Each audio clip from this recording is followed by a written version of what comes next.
It's March 2nd all day, and these historical events occurred on March 2nd, this date in history. In 1807, the U.S. Congress bans the slave trade within the U.S. While slave trading was banned, slave ownership was not banned until after the Civil War in 1865.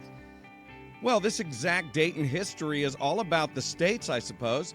In 1819, the territory of Arkansas was organized. In 1836, the Republic of Texas declares independence from Mexico in Colombia.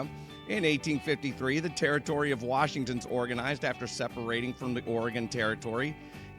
In 1861, the U.S. creates Dakota and Nevada territories out of the Nebraska and Utah territories.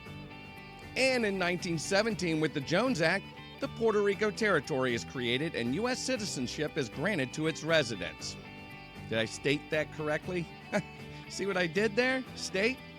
In 1867, the U.S. Congress creates the Department of Education and creates a lot more paperwork for me to do as a teacher. Thanks.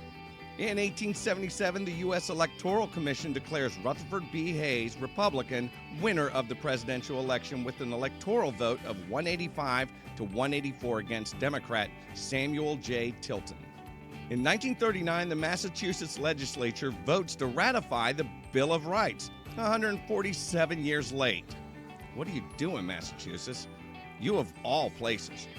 Well, in 1965, one of the most popular musical films of all time, The Sound of Music, starring Julie Andrews and Christopher Plummer, premieres.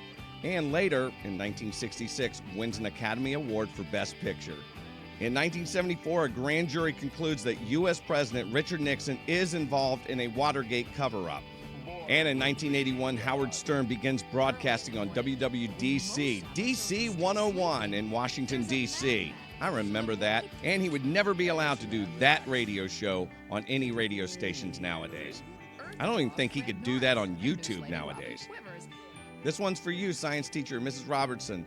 And in 2021, 6 books by Dr. Seuss ceased publication because of insensitive imagery, according to Dr. Seuss Enterprises. Well, when it comes to a battle of wits, you'll have the victory when you subscribe to my channel for this date in history. Like, share, subscribe, plus check out the comments below for even more March 2nd history.